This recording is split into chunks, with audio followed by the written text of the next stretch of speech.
First at 6, a woman once at the center of one of the nation's most infamous murder trials, stepping into the social media spotlight.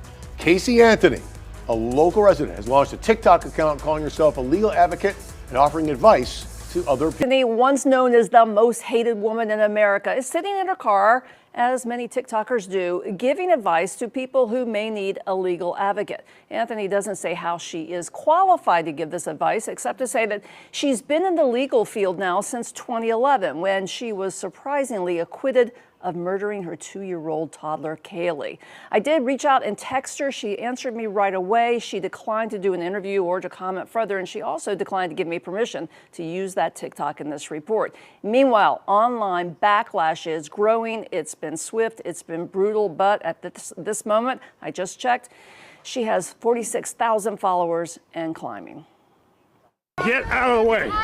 Get out of the way. Casey Anthony, who was acquitted in 2011 of killing her 2-year-old daughter Kaylee in Orlando, is now calling herself a legal advocate and researcher. Her first TikTok post states, "I feel that it's necessary, if I'm going to continue to operate appropriately as a legal advocate, that I start to advocate for myself and also advocate for my daughter."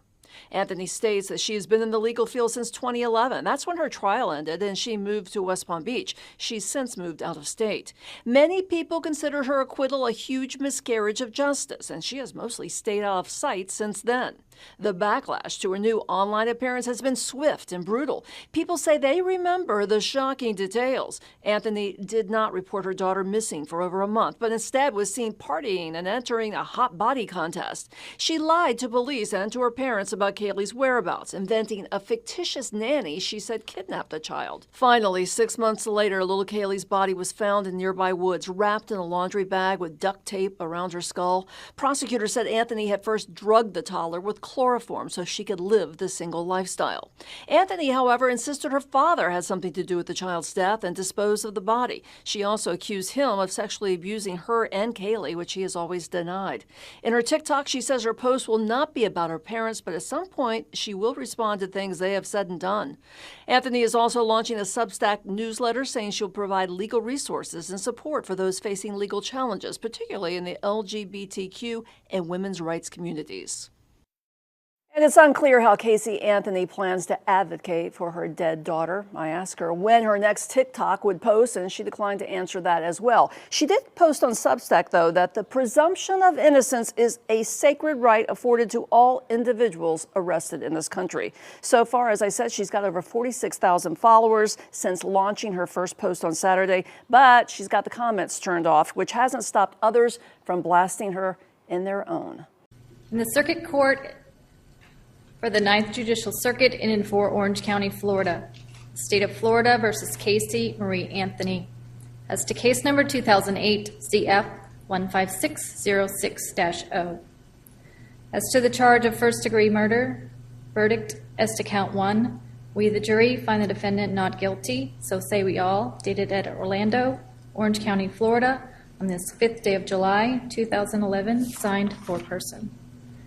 As to the charge of aggravated child abuse, verdict as to count 2, we the jury find the defendant not guilty. So say we all, dated at Orlando, Orange County, Florida, this 5th day of July, 2011, signed foreperson.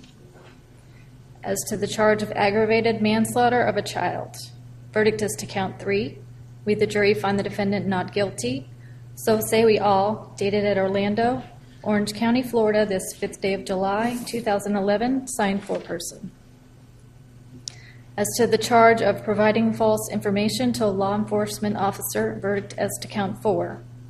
We, the jury, find the defendant guilty of providing false information to a law enforcement officer as charged in the indictment.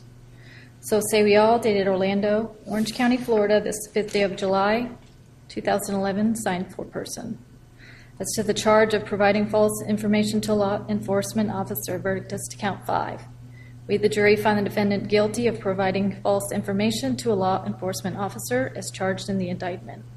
So say we all, dated Orlando, Orange County, Florida, this 5th day of July, 2011, signed foreperson.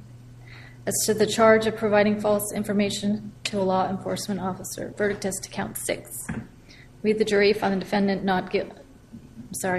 We, the jury, find the defendant guilty of providing false information to a law enforcement officer as charged in the indictment. So say we all, dated Orlando, Orange County, Florida, this 5th day of July, 2011, signed foreperson. As to the charge of providing false information to a law enforcement officer, verdict is to count 7. We, the jury, find the defendant guilty of providing false information to a law enforcement officer as charged in the indictment. So say we all, dated Orlando, Orange County, Florida, this 5th day of July, 2011, signed foreperson. Okay. Will counsel and the defendant approach the podium? Not all the counsel, but just Representative Sample.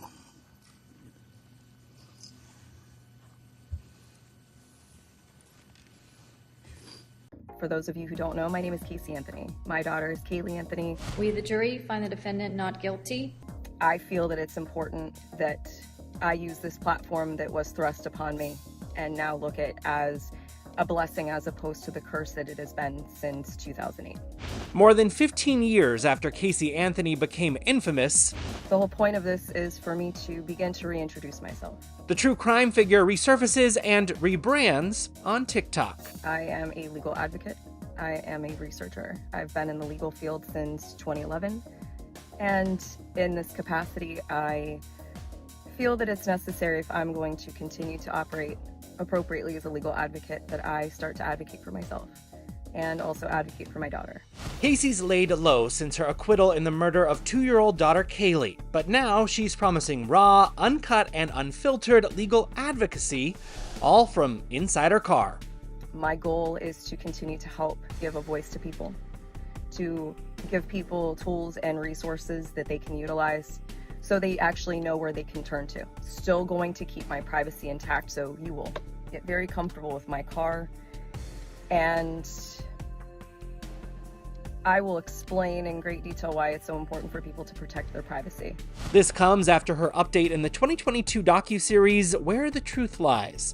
Casey's still reeling from her trial's massive spotlight.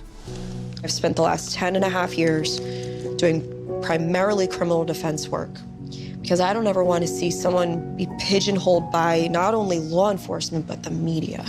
But I am proverbially standing in the light, embracing this piece. Anyway, I appreciate your time, and we'll see how this goes.